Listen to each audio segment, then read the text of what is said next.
Oi, gente. Hoje eu vim aqui falar sobre ansiedade e estresse.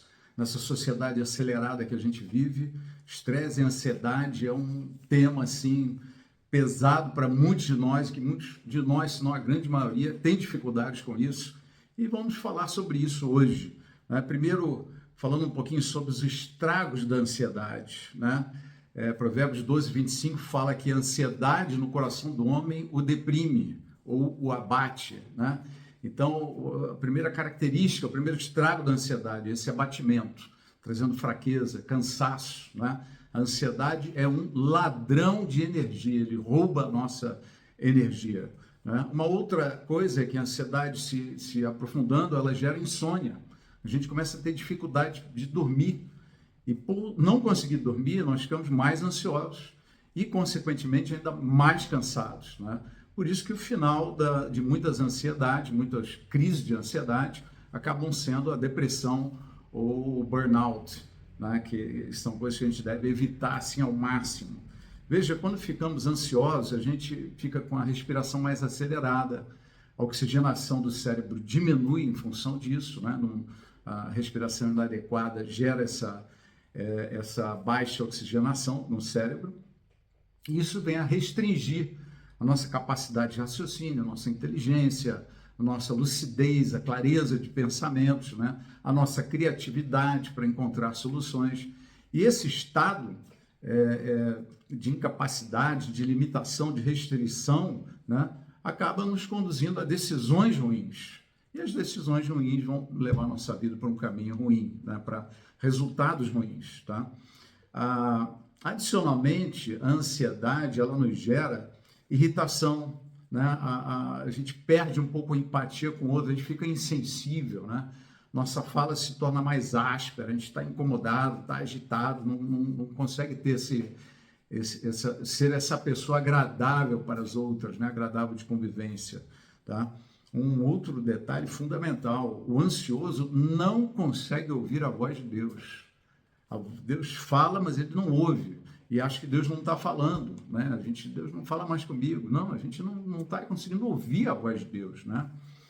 E o estado se prolongando, se acirrando, né? E sem tratamento, isso pode acontecer, ele pode gerar doenças cardiovasculares, gastrite, úlceras, taquicardia, hipertensão, cefaleia, alguns tipos de alergia, né? E várias outras manifestações ou sintomas no nosso corpo, né?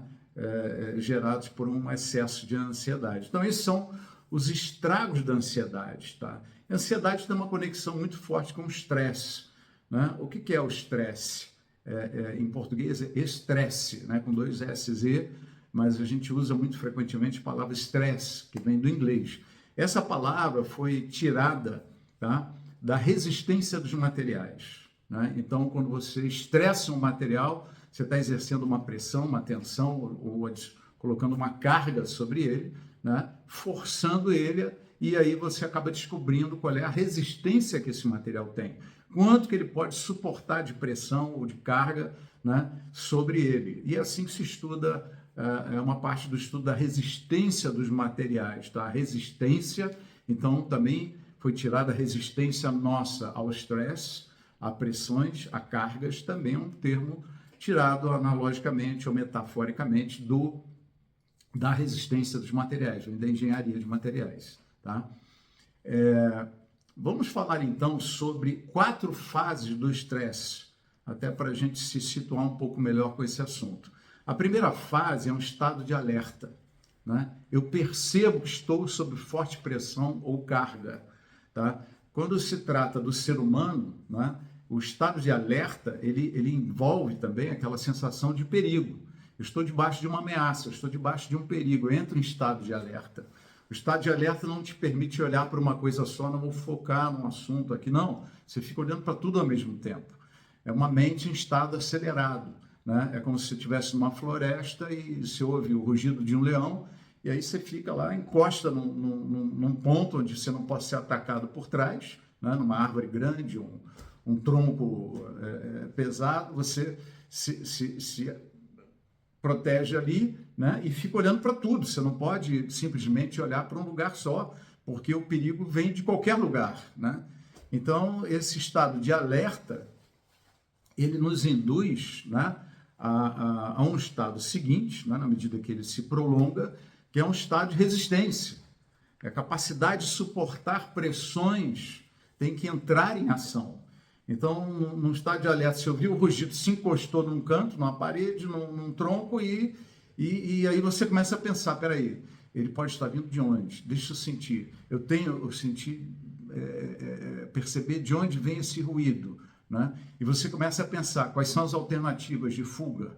Eu tenho alguma árvore para subir? Se é um felino, adianta subir em árvore? Você começa a pensar em soluções, você começa a gerar possibilidade de resistência, né? Eu tenho algum objeto afiado aqui, né? Eu tenho alguma coisa. Você analisa a sua capacidade de resistir àquela ameaça, àquele perigo. É um estado de resistência, tá?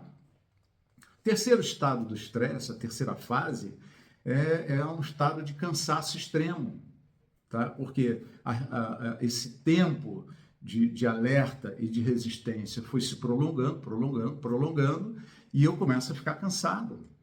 Esse cansaço vai nos deixando muito em estado crítico, né? Seja fome, seja não dormir, porque o leão pode aparecer, né? A gente dorme mal, não consegue fazer muita coisa e vai ficando cansado, né?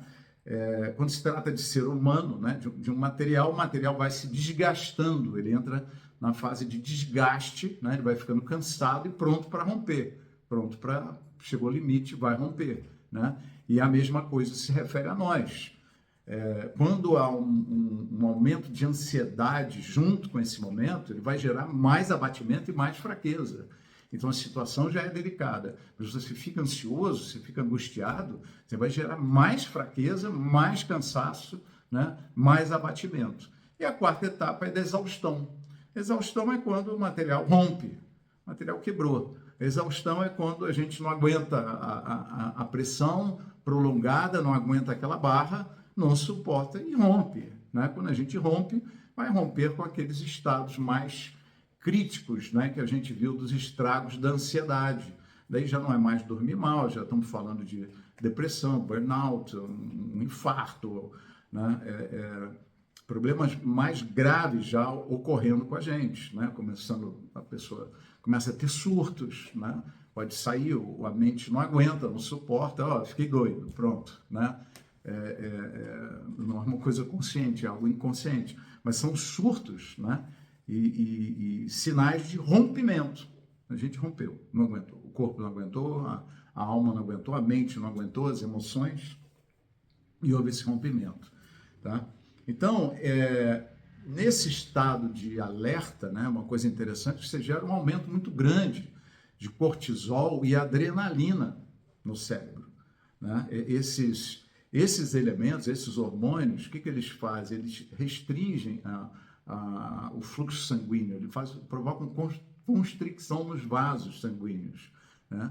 E por isso que isso tem a ver com a sua redução da resistência, quer dizer, não te deixa num estado adequado, né? E isso é uma coisa que a ansiedade faz, né? A ansiedade gera esse aumento de cortisol e adrenalina, tá? Por isso a ansiedade é um problema. Então, nesse estudo do estresse, é quando estamos sob pressão na nossa vida, tem coisas nos apertando, eu estou em dificuldades, eu tenho crise, tá? Não sei se eu vou ter o que comer, o que beber, o emprego que pode ser perdido, é a minha carreira que está em jogo, né? As aplicações que eu fiz, o investimento, é o dinheiro que eu não tenho, é a família que eu tenho e a provisão não é suficiente. Tudo isso daí pode nos gerar ansiedade, o que vai agravar toda a situação do estresse. Tá? Vai nos conduzir rapidamente para a exaustão. Nós pulamos as fases de alerta, resistência, cansaço extremo direto para a exaustão. Né? Ela nos empurra para a exaustão. Tá? Então, veja, nessa fase da resistência ou do cansaço extremo, se a gente não entrar num processo de fortalecimento ou de tratamento, tá? O caminho para a exaustão será inevitável, né? A não ser que a pressão cesse. Tá? Muitas vezes a gente espera só um milagre. Então, Deus vai fazer um milagre, vai cair do céu alguma coisa e vai resolver. E, via de regra, eu queria te dizer que não é bem isso que acontece, né? Pode acontecer, claro, tratando-se de Deus, tudo é possível. Mas, via de regra, Deus quer nos ensinar a não andarmos ansiosos, a confiarmos nele, a aprendermos a viver com lucidez, com clareza, com discernimento, com inteligência, tá? Então, eu queria falar um pouquinho sobre isso, hein? Quais são as dicas de Jesus, ou ensinamento de Jesus, como nós podemos lidar com o estresse e com a ansiedade. Como nós lidamos com essas coisas, tá? Então, em Lucas 12, a partir do verso 22, está escrito assim: dirigindo-se aos seus discípulos, Jesus acrescentou: portanto, eu lhes digo, não se preocupem com sua própria vida quanto ao que comer, nem com seu próprio corpo quanto ao que vestir. A vida é mais importante do que a comida e o corpo mais do que as roupas. Observem os corvos, não semeiam nem colhem, não têm armazéns nem celeiros. Contudo, Deus os alimenta. E vocês têm muito mais valor do que as aves. Quem de vocês, por mais que se preocupa, pode acrescentar uma hora que seja a sua vida? Visto que vocês não podem sequer fazer uma coisa tão pequena, por que se preocupar com o restante? Seguindo no verso 27, observem como crescem os lírios.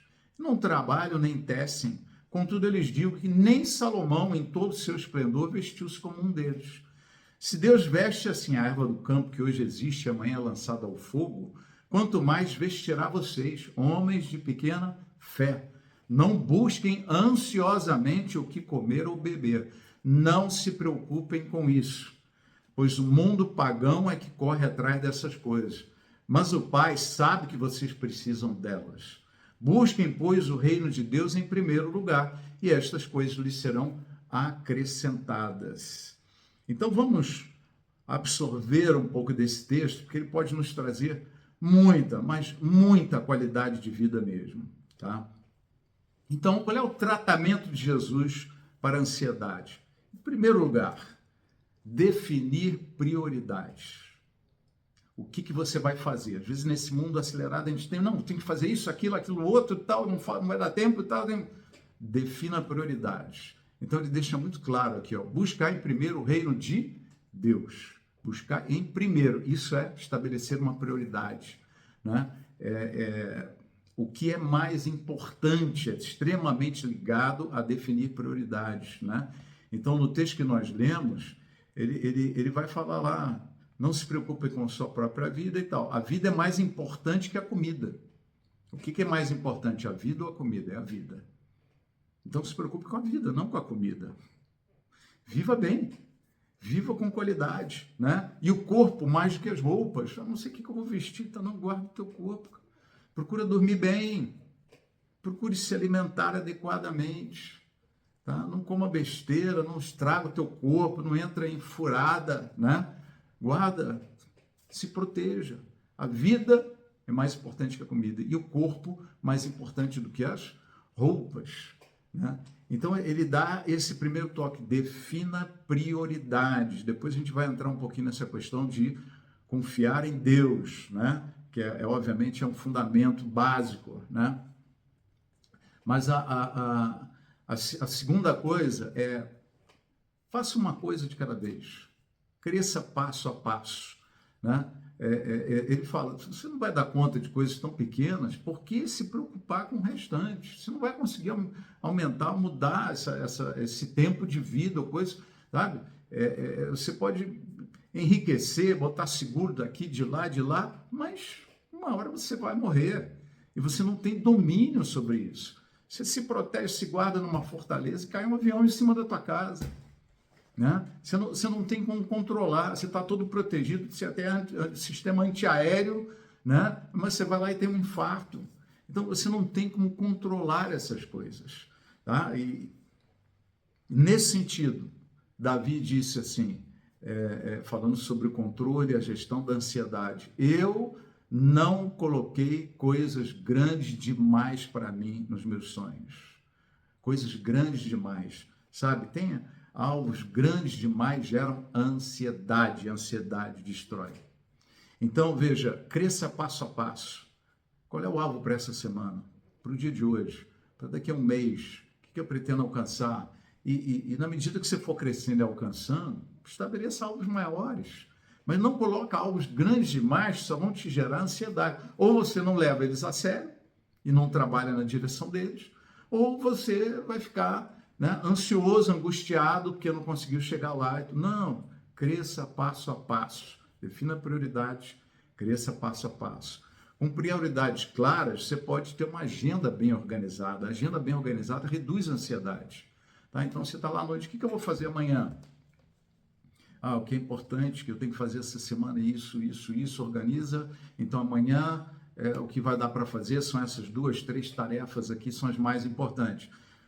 Vão surgir algumas urgências que eu vou tratar, mas essas 3 tarefas estão aqui registradas. Isso que te ajuda? Agora eu vou dormir bem, porque eu vou acordar amanhã, eu anotei no celular ou numa agenda aqui o que eu tenho que fazer, né? Quais são as prioridades de amanhã. Estou tranquilo. Vou dormir em paz, um dia depois do outro. Viva um dia de cada vez. Para cada dia já basta o seu mal. Então, Jesus falou, absorve isso e dorme bem. Né? A Bíblia diz que o justo se deita e logo pega no sono. Né? Então, isso é uma benção, dormir bem. Tá? Prioridades claras, cresça passo a passo. Você pode fazer com essa base clara na tua mente, você pode ter uma agenda mais bem organizada, que vai te dar um sono tranquilo, que você está marcando lá o que é importante, o que é prioritário. Tá? E depois, entender e estabelecer valores. O que realmente vale a pena. Às vezes você está correndo atrás de um monte de coisa que é lixo. Há coisas que às vezes não são importantes, não são redundantes. Então, o que realmente tem valor para você? O que realmente tem valor na tua vida? Tá? E aí você, tendo essas coisas claras, você não vai se confundir nas suas prioridades nem na sua agenda. Tá? O texto fala aqui com toda clareza, assim, não buscar ansiosamente o que beber e o que comer. Tá? Ou o que comer e beber. Então, são coisas que você vai buscar, mas não ansiosamente. Tá? São coisas que você vai se ocupar, até porque em Gênesis 3,19, Deus fala assim para Adão, olha, você caiu, você está afastado, a terra agora está numa outra situação, você vai comer o pão no suor do rosto. Então, muitas vezes a gente pensa só assim, nossa, agora e tal, tem que trabalhar, tem que se virar. Não, Deus já está dando uma disciplina com promessa, né? Ele não diz que você não vai comer o pão, ele diz que você vai comer o pão, mas no suor do rosto. Você vai trabalhar e vai comer o pão. Você vai semear e vai colher. Tá? Não vai faltar o pão na tua vida. Como diz também lá em 2 Tessalonicenses 3,10, se alguém não quiser trabalhar, também não coma. Porque o princípio é o quê? Trabalhe. Trabalhe e vai ter comida. Né? Não estou arrumando emprego. Deus vai te abrir uma porta, mas você tem que buscar. Ok? Busque, não ansiosamente, busque em paz, vai atrás, prepara currículo, conversa, liga para pessoas, se prepara, se organiza, né? Vai fazer o que der. Se em algum momento está muito difícil, vai vender palitinho, vai distribuir folheto, vai fazer qualquer coisa que te gere uma renda, vai limpar uma casa, vai fazer entendeu? Coisas que geram renda. Nos Estados Unidos, quem trabalha com limpeza, com faxina, ganha muito dinheiro. Né? Tem um conhecido meu que teve durante muitos anos uma empresa que fazia faxina em escritórios, em residências, tal. Ele foi crescendo, começou fazendo e teve uma boa renda com isso daí. Tá? E no Brasil também, está ficando cada vez mais cara a mão de obra, você não tem mais aquele negócio que qualquer um contrata, é muito barato, muito fácil. Tá? Então se ocupe. Tá? E aí vem um princípio muito claro, eu preparei uma frase assim que Deus me inspirou, que é muito ótimo. Se ocupe com isto, não se preocupe. Se ocupar com o trabalho e com o buscar aquilo que você vai comer e beber, faz parte. Só que já existe uma promessa, você vai comer no seu trabalho. Você vai comer, vai beber, não vai faltar para a tua vida. Tá? Então se ocupe com isso, mas não se preocupe. Se ocupe, não se preocupe. Guarda isso. Se ocupe, não se preocupe. Esse é um lema para a tua vida, tá bom? Adicionalmente, obviamente, a gente gostaria de citar que o exercício físico faz muito bem, ele gera 3 hormônios do bem-estar, né? Que é a endorfina, a serotonina, a dopamina, né? Que geram horas de bem-estar para a sua mente, ajuda a pensar melhor, a refletir melhor, corta os efeitos do cortisol e da adrenalina, seus vasos se dilatam, você tem mais oxigenação no cérebro, sua criatividade, sua inteligência, seu raciocínio, né? Ficam mais livres, ficam mais liberados para atuar, tá? Então, isso faz bem, uma boa alimentação, dormir bem, né? Se você consegue estabelecer prioridades, se agendar bem, você vai dormir bem, você vai, né? E uma boa alimentação, para de comer lixo, né? Para de comer lixo, dá uma coisa boa para o teu corpo, afinal de contas, teu corpo é templo do Espírito Santo, né? Então, para de dar lixo para o teu organismo, isso está te roubando qualidade de vida. E, fundamentalmente, né? Buscar a Deus em primeiro lugar, e todas essas coisas vos serão acrescentadas. A primeira coisa que a gente faz na vida, acorda, busca o Senhor.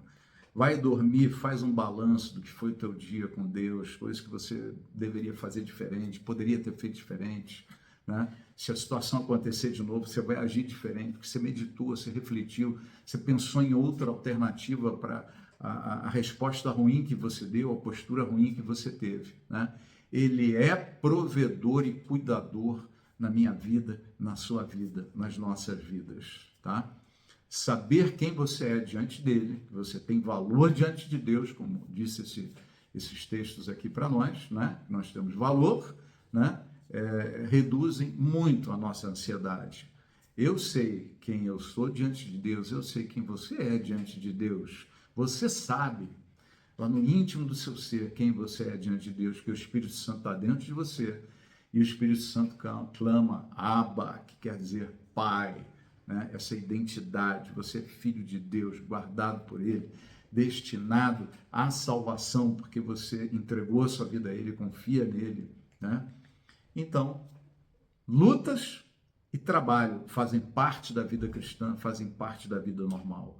Ansiedade faz parte da vida comum, da vida do mundo, da vida secular. Mas a ansiedade não faz parte da vida cristã, tá? Trabalho e lutas fazem parte, a ansiedade não faz parte da vida cristã. Por isso que o apóstolo fala, né? Não andeis ansiosos de coisa alguma, mas em tudo fazeis conhecidos diante de Deus as vossas necessidades pela súplica e pela oração, né? E cada uma delas será suprida em Cristo Jesus, segundo as suas riquezas em glória. Quero orar pela tua vida, Pai, em nome de Jesus, abençoa esse teu filho, tua filha, Pai, essa família, Senhor, que esse teu servo, tua serva, possa andar diante do Senhor com paz, com alegria, confiando, Senhor, que toda ansiedade esteja fora dos nossos corações, que a gente tenha a capacidade de suportar pressões, cargas, lutas, né? Ampliadas pela confiança em Ti, ampliadas por saber qual é a prioridade, ampliadas por saber que eu vou me ocupar, mas não me preocupar com essas coisas, porque o Senhor está no controle, o Senhor é provedor, o Senhor é guardião da nossa alma, das nossas vidas, dos nossos corpos. Abençoa esse teu filho e a tua filha, Pai. Abençoa-os, Senhor, que sejam sábios, fortes, ativos, Senhor. Não entregues ao cansaço e à destruição da ansiedade, do estresse, sem resistência, sem resiliência. Faze-nos, Senhor, firmes, ativos, fortes, cheios de fruto na Tua presença e nesta vida que vivemos aqui, Pai. É o que eu te peço em nome de Jesus. Amém. Amém. Que Deus te abençoe. Um forte abraço.